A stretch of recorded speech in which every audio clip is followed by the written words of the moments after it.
Hello,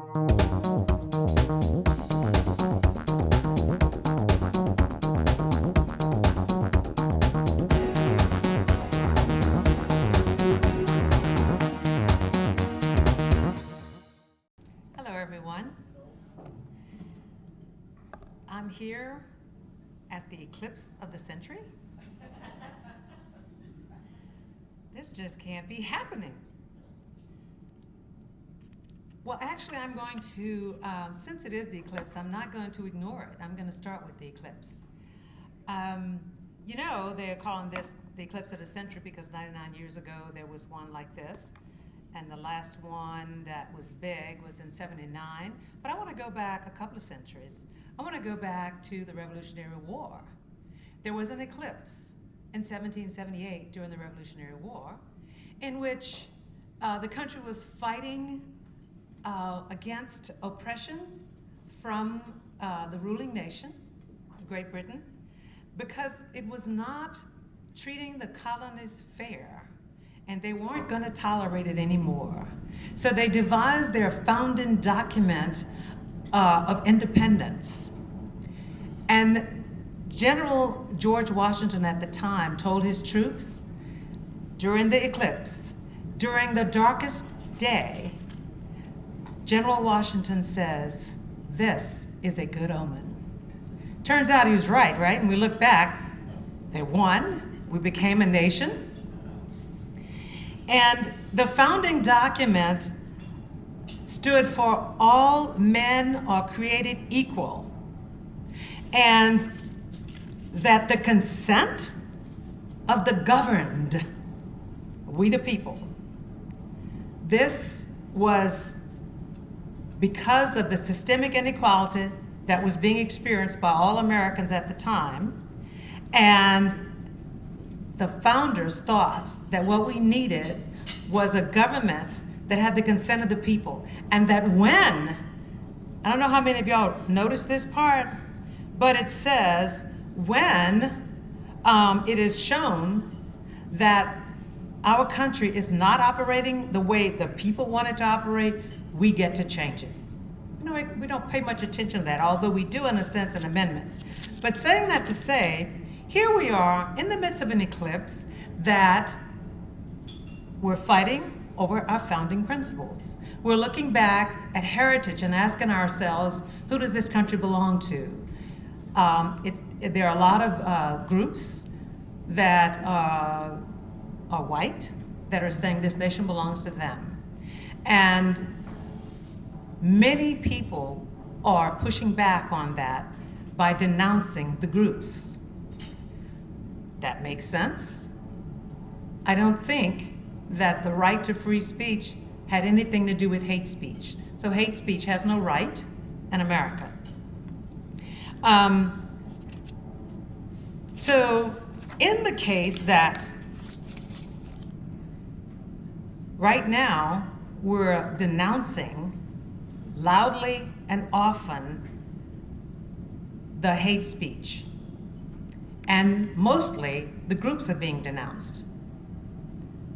Is that enough? Is that enough? Eclipses are times for action. In 1775, until the end of the Revolutionary War, America waged battle that was won and won our freedom. Part of the freedom immediately was diverted when part of the country was left out, and that was those who were black, those who were those who were enslaved, the captured Africans. As Jim told you, some of those were my relatives. I know my ancestors back 4 generations. Is it 5? I know all the way back to Sam Hawkins, who was in the record in 1773. And because Georgetown slaves were Catholic, because the Jesuits owned those people and they were considered chattel, and But because the Jesuits were Catholic, they made sure that all of them were Catholic and therefore had first names and last names. So that's how it was easy to trace all of these people, because of the fact that the Jesuits had them all to keep their last names. When Louisiana Governor Henry Johnson made the agreement to purchase the enslaved people and brought to Louisiana to help build the economy here. So they built the economy in, they built Georgetown, and then came to Louisiana and helped build the economy of Louisiana. 272 slaves were the largest slave sale in the history of America, the one-time sale at that time. And it was negotiated by our own governor. And so now we're in the midst of a time during this eclipse where there are groups of white people, and according to ACLU, it's 900 groups across the country, fighting to say this country belongs to white people. Well, America was founded as a white nation. And during the era that they're fighting for now, and the monuments to be kept up, these were the monuments to America's promise these white people were fighting for, to say, listen, you may have ended the slave system, but now you have left these people that you told us weren't quite people on us. And we want you to assure us of our space in this nation. And so they did. They were allowed to create laws called Jim Crow laws to separate those who had been enslaved and their descendants from access to all institutions in America. And signs could be posted to make that separation. So now we seem to be in a time where a lot of people who are white are saying, we no longer want to play this game of allowing America to belong to descendants of slaves, not that they're using that term, or any other people who are not white and Jewish.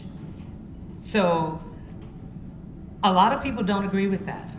And so the thing is, we have a lot of common values. And what we look at, what we hear mostly, because of the work I do with Dialogue on Race Louisiana, I hear that people come in talking like the media. So the media is kind of on notice that a lot of people believe two things. One, they talk like the media, and that they want me to help them decide both sides. And they're angry sometimes when we don't have a side. We don't have a side because truth has no sides. And we seek the truth in the conversation. We seek the facts. We say things that are not comfortable, like America was founded as a white nation, and that America captured Africans and forced them to build the economy. Those are things that happen, but none of them are here today. I look around, they're not alive, but we have inherited that legacy. Why? Because we have never dismantled the structure. We have a law called the Civil Rights Law that was designed to ensure that those who are not white, in particular those who had been enslaved and their descendants, had a right to file a lawsuit if they believed that they were being discriminated against. Well, the difference is the law that created segregation was a law that was so swift and immediate, it was policed. But the law that ended segregation was not policed. It was one that said, okay, if you think you're being discriminated against, you have a right to file a lawsuit. So it was the courts involved. There was no policing. And if the lawsuit was won, it has not come back to the place where this country says, well, let's just dismantle the whole system. Making it illegal doesn't dismantle it. Look, making traffic laws doesn't stop people from running traffic, but it does give some sanctions because it's policed. So we have not done enough to dismantle the structure. So here we are today, faced with upheaval in our own country.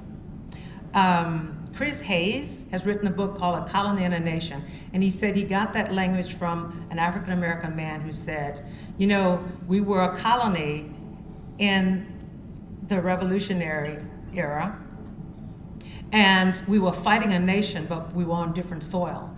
Now we're a colony and a nation on the same soil. The colony lives next door to the nation. So it's like we're having trouble seeing that we're a colony and a nation, but as long as there are separate access to those who are not white, then there is the full access to those who are white, then we're going to have upheavals like we had in Charlottesville. It's funny how we act as if we're surprised that that happened, how we act as if these people are not like us, we're not like that. Okay, fine. If this is not who we are, then who are we? And who are those people? How did they come about? And if this is not us, and we need to describe who we are then, and if who we are has nothing to do with anything that they're showing up, then we need to do something about that. And denouncing their speech and their groups will not dismantle racism. Racism is not just bigotry. Bigotry is an attitude that comes from the race structure, believing that someone is not quite right to be full citizens or to have the full status of being an American or to have the full access to all that is American. And yet, we have so many wonderful, brilliant, intelligent people who say, yes, it is so much better now. And they show me how well I'm doing.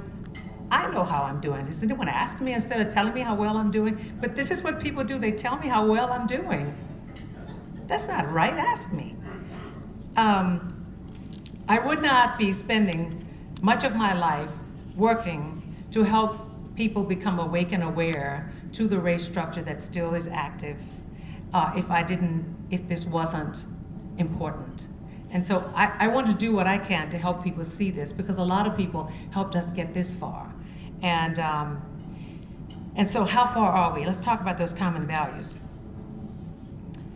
38% of white people believe that the country has done enough already. So you can see that's a problem. They think that there's enough been done already. This is from a Pew study, not Maxine's opinion and Maxine's study, but this is a Pew study, a reputable study that has shown that this was in 2016, June of 2016, this study came out. 38% of white people believe the country has done enough to bring about equality for those who are black. However, 40% believe that America is going to do what is needed to bring about full equality. Now, 43% of blacks don't believe that America will do what it needs to do to bring about equality, but 42% believe that it will. So we've got a lot of shared values here, shared understanding. So George Washington used the light, the positive omen, in the darkness of the eclipse. So I think that that's a good model for me. So what else do we share in common? We believe that public places should be free of smoke, that we shouldn't have to breathe secondhand smoke. It came about as a result of a law, but attitudes have followed now. Even smokers will step away, and even when they're in an area that has nothing to do with a law, out in a parking lot or somewhere, they will step aside and say, excuse me, I'm gonna go over here and smoke. So we didn't have to demonize smokers to make this a law. And now even smokers agree with it. Traffic lights. We agree that traffic lights give a better flow to traffic. And we obviously share it because we stop at traffic lights. Oh, I know, you say we stop because we're afraid we gotta get a ticket. None of you have stopped at a four-way stop when there's nobody else around but me. 2 o'clock in the morning, no one else has stopped and waited when there's no one else around. No, we honor these lights. Yeah, we run them sometimes, we've all done that. Sometimes consciously and sometimes unconsciously or accidentally. But we really follow the flow of the traffic lights. We believe in them. Seatbelts. We believe in seatbelts. How do I know that? Because we wear them. Drinking and driving. No one demonizes people for drinking anymore, but it has now become not popular to drink and drive. Yes, you can get a ticket, yes, you can go to jail, but people now are willing to call Uber and taxis and Lyft and ride sharing, or to ask for designated drivers, because now we agree on these things. So when we think about how many things we agree on, to me, this brings light to the conversation around race. We have quite a bit, 40% of those who are white and 40-some% of those who are black agree that they believe in this country to bring that about. That's a lot of shared belief. I think we need to do that. And I think the media has an accountability to take action to bring about the kinds of information that says, this is the truth, and the truth has no sides. Now, I'm not saying how to use the language, but I trust the brilliance of the media to know that there's an accountability for all institutions to do their part to bring about change. And the media cannot continue to say, when we tell both sides, we have balanced the story. We haven't. We need to bring forth the truth as central. And there are facts and truth that can be revealed. And I think that we need to sometimes be able to bring in historical perspective, because now it's easy to find historical perspective. We all have Google and other media ways instantly at our fingers to get background information, to put it into the context of where we are today, and to say what this trend is leading to and what can happen or what needs to happen to bring about change. Now, yes, you can find people in the areas to speak to that too, but if we spend so much time just talking about what happened and what your opinion is on what happened, we don't help people have enough information for change.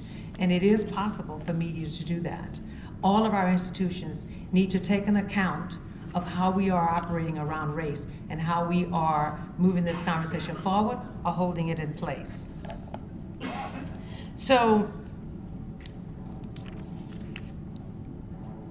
I want to be one to hold the light. I want to be one that says,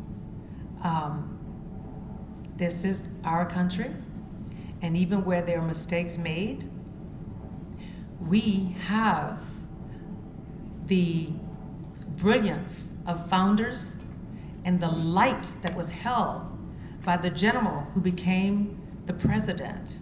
Yes, he held slaves. That's not, that was then, and he still led this country out of a darkness into a light. And more still needs to be done since the slavery has ended, since Jim Crow has ended, but we still haven't dismantled racism. And I hold the belief that we can and will. I'm in that 40% that believes we will do this in this country. And I think that if an eclipse is a time for change and a time for action, we're in that place now.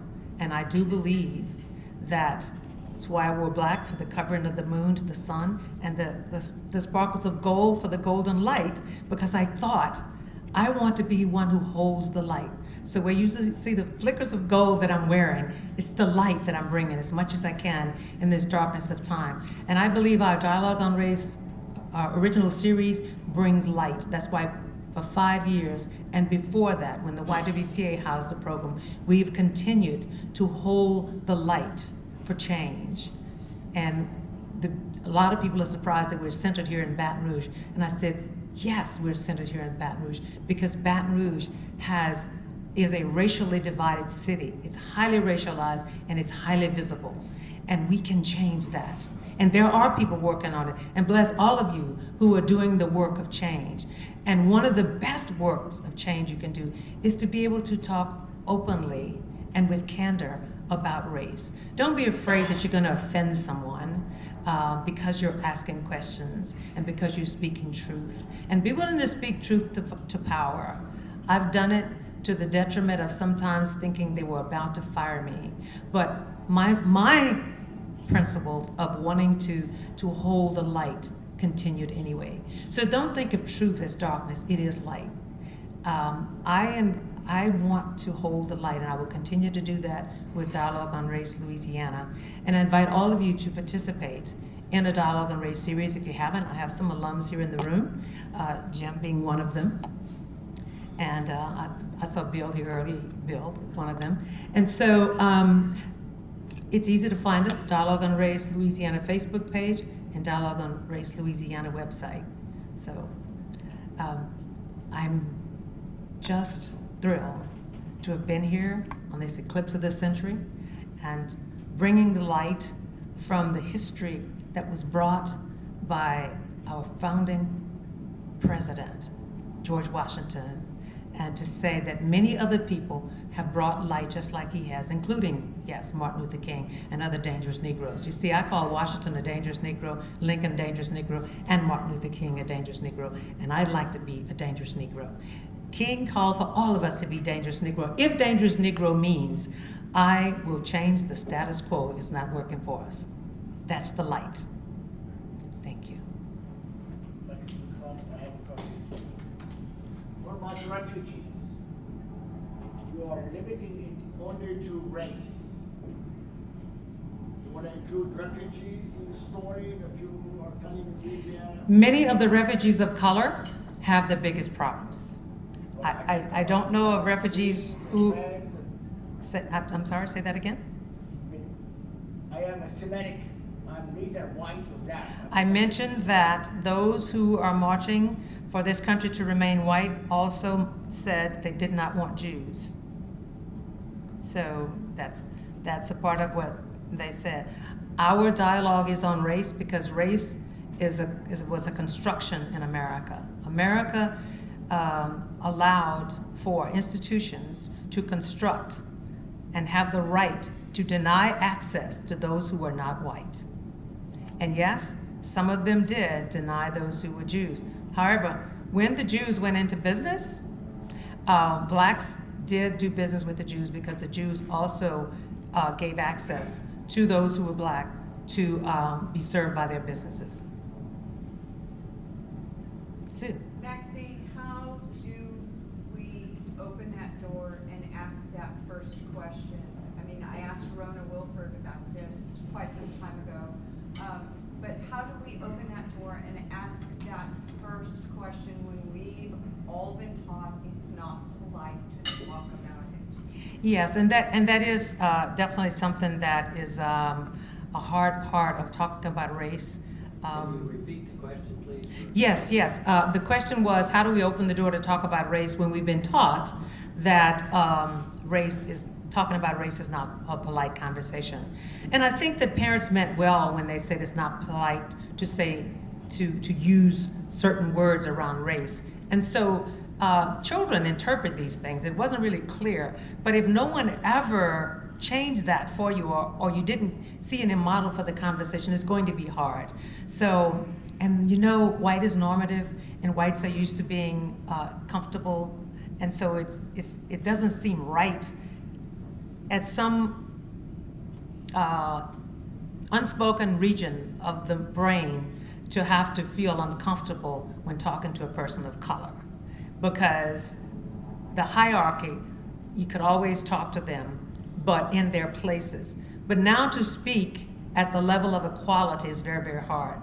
However, to say that I don't know is even harder.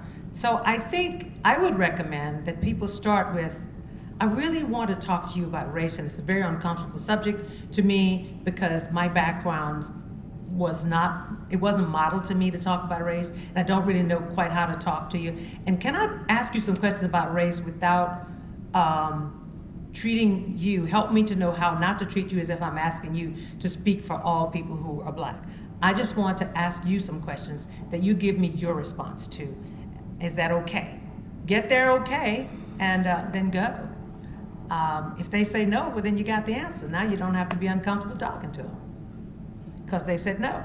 But I think in most cases, if you're willing to own that it's something that you're not used to doing, because it wasn't modeled to you and you don't see a lot of people doing it, but you really do care about knowing more and want to know and do better, then I think that most people probably will talk to you. Right here and then right there. Is it really not a fundamental of education and knowledge? And if you have it, then you come to solutions differently. When I attended LSU, I had gone through public school. And when I got to LSU, and I'm now one of the less than 30% of college graduates, it took Louisiana history. Our Louisiana history teacher taught us a whole different education than we got in public school. My father passed last year. He was a World War II veteran, flew out of North Africa, and until the last decade of his life, he often mused that he was surprised he wasn't finished off by another German or Italian fighter. Only in the last decade did he find out that the Tuskegee Airmen were fighting in his area. Don't you think that's fundamental to make a change in the society so that our populace has actual quality facts so that they can come to solutions not from different perspectives that have been proposed? So he's asking how important is history to helping us understand institutional racism. And I charge that universities, being the seat of ideas and critical thinking, need to upgrade their textbooks to ensure that we have a factual, full historical context for this race construct. And if it's not being put in the history books, is America holding itself in shame and denying the shame? America doesn't have to be ashamed of that. America needs to be honest about it. What is the fear of telling the truth needs to be asked. So yes, I think that universities have the charge. I think all schools, but universities in particular, who educate these teachers and the other people who run institutions, need to take ownership of opening up and redoing the history books to bring in the full understanding of the race construct in America, because I think it will make all of us, I think it will make us a greater nation. Oh, here, right here, and then you. Okay. Thank you. What would be the 2 or 3 top actions or policy changes that you would see could most immediately promote equality for all people? I think that, oh yes, what would do the most, what are the top 3 things that would do the most to bring about equality? I think one of the things is we need to define when institutions are discriminating, because most of the time institutions don't know their discrimination. Most discrimination is unintentional, unconscious, and indirect. So many institutions, if you ask them if they have any racist policies or practice, they will say no, absolutely not. We have diversity and we make sure we don't. But have they ever been told exactly what is discrimination? So we need to define for all institutions what is discrimination. Second, we need to create a way that they can measure when there is discrimination. And 3, there needs to be sanctions for those who have been found discriminating and choose not to make any change. In other words, it will now make the civil rights law and the affirmative action equal to the successful Jim Crow law, which was immediate and swift. This would not necessarily be immediate and swift, but it will give a way to recover this nation from the structure that it built. This would dismantle that structure. If institutions knew what was discrimination, measure when they're discriminated, and 3, be sanctioned if they refuse to change, to dismantle the barriers in their operation. I bet you didn't think I had 3, did you? I figured you had. Right here. The Baton Rouge area chamber and a number of business leaders came together shortly after the Alton Sterling shooting last year and kind of laid out this ambitious kind of strategic plan for healing as far as the business community's role. So I'm curious what you think the business community's role is in this whole conversation about race and whether they're living up to it. And one of the things that the chamber, oh yeah, he said, want to know what's the role of businesses in dismantling racism? Would that be right? Or healing things? Okay.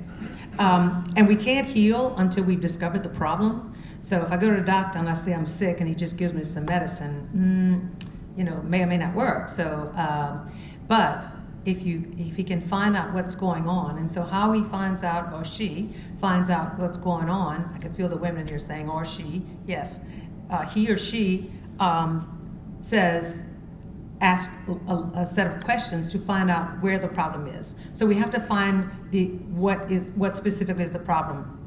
And then, so one of the things that the Chamber did when they had a diversity summit this year, they brought in the head of IBM's diversity, the head of Chief Diversity Officer, yes, from IBM. And she said, until companies include as part of their bottom line the common good, they're going to continue to miss the point of bringing about changes that benefit us all. And changes that benefit us all will not hurt the bottom line, because IBM has been working on its diversity and inclusion program back in the when they first started, back in the 1800s, late 1800s when they started. So if companies saw the need to use the 3 areas that I looked at and do their own self-assessments, I'm getting ready to work with a company, with an organization right now, that is a very large organization, that is going to measure its company for race barriers, knowing that they're likely unintentional, indirect, and unconscious. And I think that one of the things is, if we bust through with anger at companies saying, you guys are racist, we're just gonna get defensiveness. But if we say, are you willing to see whether or not some of the remnants of racism is still in place, then you will find they're willing to say, let me check. I'd like to check, I'd like to know. I don't wanna be known as a racist company. And I think that we could start the dismantling, and it would go pretty quick. I do believe that can happen. Will they also be looking at gender in this program you're doing with the company? At gender?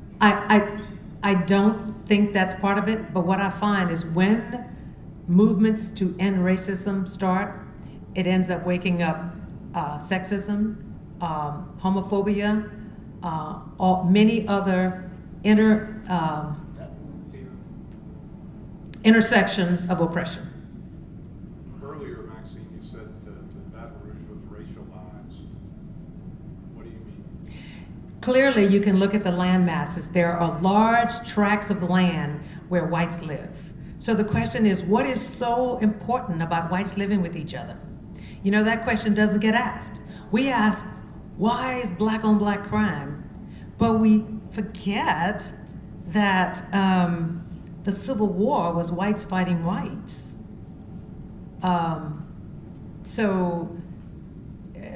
It depends on the pressure that creates the fight, not the color.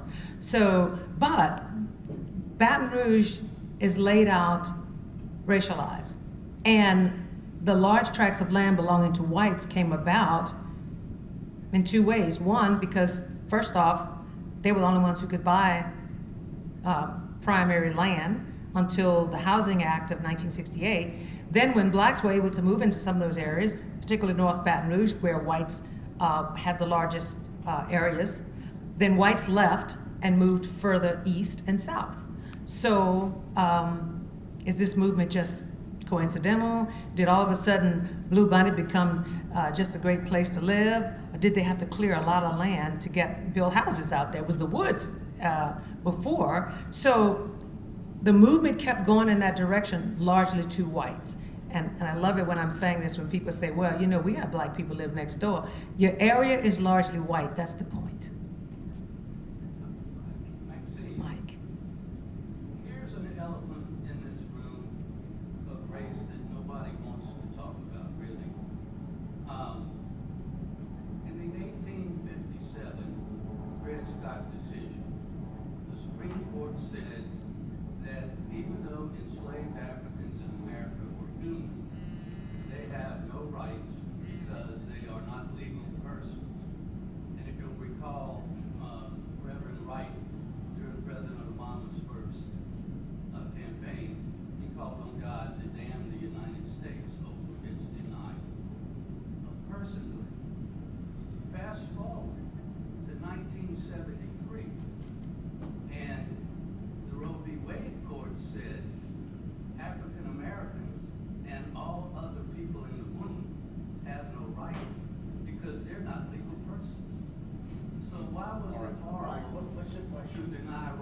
question, and by the way, are you a member of the press club?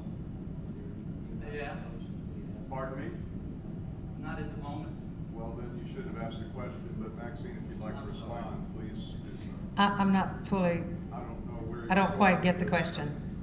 The Dred Scott decision of blacks not being a person, yes, I've dealt with that when I said that that's what the fight is, that whites are saying this country belongs to white people, and they were told that people who were enslaved were not quite people, and they're fighting to have this land belong to those that are the rightful heirs of America. Hugh? You mentioned structural change a couple of times in your earlier remarks. What is an example of the kind of structural change that you believe would bring about a difference? Anything that is a visible, physical, or invisible barrier to the access to African Americans having the same access that a person who's white would have. Now, we'll give you a physical barrier because generally people don't think of this as a barrier. The interstate that bridges over areas in this community, bridge over communities of color. It was legal at the time because it was Jim Crow laws when the interstate was built. But when the state had to ask for matching funds from the federal government to build the interstate, they had to put as part of the application the areas that they bridged over and why they chose those areas. And the answer was those were undesirable areas. And so when you look at the bridged over areas and Baton Rouge, you are looking at a racist structure. In dialogue the other day, someone said she lives in North Baton Rouge, and she said she's just moving back to the area, and she realized that as long as she's using the interstate, she really almost doesn't have to think about these areas and how people live. But being from there, she has to drive into the areas. And she said those who would get off the interstate and drive in those areas would be surprised at how it doesn't even feel like the same city to you. So we're looking at not only a racist structure, but what it did and what it continues to do, because those communities are still being impacted by that structure. Therefore, that's racism. Racism isn't about mean, nasty people. It's about barriers that limit the access to people who are not white. And one other thing, the head of Department of Transportation, National Secretary of Transportation last year said that even though states, well, it was legal for states to do that, the federal government, it was never a federal act allowing. And so the federal government never should have approved those contracts based on the fact that they said those were undesirable areas. We had the protection of the United States, and they didn't use it at that time. Michelle. You said earlier that you believe, or was it a study, that discrimination is unintentional? I didn't say it was a study, but she's asking, did I say there was a study that said racism is unintentional? We have authors that we use from Sojourner in our Dialogue on Race series, and in it they talk about the fact, and I'm sure there are studies that can show this, because you can really kind of see it, that racism is largely operating unintentionally, indirect, and unconscious. I guess my question is, I think a lot of people disagree with that. Mm-hmm. So how do you explain that to people that So she wants to know, what do I say to people who don't believe that? I'll say, well, what do you have to give in the play? What do you want me to know by your disbelief? What do you want me to know? Because I don't need to defend the truth, but I need to know why they disagree. So I ask them, so why do you disagree, and what do you think instead? If they believe it's intentional, yes, I know there is intentional, direct, and conscious racism, but it's largely unintentional, indirect, and unconscious. However, what you measure is the results. If the results continues to come out where the measurement that a particular operation continues to disproportionately negatively impact those of color, it's racism, not the intent of the person operating. So even if companies are unintentional, indirect, and unconscious of the way they're operating, and it continues to disproportionately impact people of color, then it's racism. For example, the Belle of Baton Rouge. I worked here for a while, and they were going to automatic drafts for their employees. They found out that a large majority of their employees of color did not have bank accounts. They decided that it was on them to bring in banks to help their employees have a way to have direct deposit. So they provided for that. That's an institutional operation that they did because they became consciously aware that disproportionately it was impacting people of color. I have a question. I think it was you next, and then I'm gonna go back to you. Thank you. On many occasions, I've seen groups of people who try very hard to do educational programs and provide opportunities, but they seldom talk to each other, and they operate in silos where the left hand doesn't know the right hand. Do you have any suggestions on how we can bring those to a centralized place where they can share with each other and increase those opportunities? I think that we have to identify what creates the silos first, and I really think that part of it is our information comes to us as sides. We talk about black community, white community. We talk about, we got an interview from a person on this side, we got an interview from a person on that side. So I think the media can make some changes by not constantly using so directly this term of this side and that side as if that's equal. What that does is point up division. And I know that there's a language, and I know that the smart people in the media, because I've worked with them, some of the most brilliant people in Baton Rouge are media people, and I know that you can come up with a way to do that. And I think the business of the media is what calls for them to operate that way. I know I'm way out there now, because the business of the media needs to know that it's going to be on the wrong side of history if you keep asking your reporters to show two sides, which continues to promote a divide. So I think we need to identify ways, what's creating the silo operation that we have here and what's creating the divisive operation that we have. And I think part of it is that we continue to hear in the media, not just local, but the two sides thing. There is a truth, and people keep saying, well, we have to settle somewhere in the middle. Well, that's a vague statement. Let's call it what it is. Let's truth and facts. Knowledge, truth, and facts. That's what we need to look at. And not just that there are two sides. Nothing wrong with two sides. Maxine, Jim and then Sam. one of our most prominent country clubs in this city remains segregated. What significance, if any, does that have to the community at large? What's the question? Asking about the country clubs that are predominantly white or exclusively white, the thought I have for that is we are a community that supports an all-white country club. And so our community needs to change, and then that will make that unpopular because legally they can be exclusively white because they're a private club. But we are a community that supports white private clubs. We're a community that supports large tracts of homes owned by white families. What about the Christians and Jews? Having dialogue, including Christians and Jews at the same time? The good news is our dialogue on race process can support any institutional oppression. So we'll be glad to let anyone use our process who wants to talk about any other oppression. We think that race is so important because it is the core of America. It is a construct that was actually instituted here. It was built into America, and it has never been dismantled. It's just been made illegal. It needs to be dismantled. And I think we can do it. I know we can do it. We were just colonies and pulled away from an oppressive nation. And now we've become this great shining city on the hill, and we cannot dismantle a structure that was hundreds of years ago that needs not to continue operating. We can do this. It's time to take action.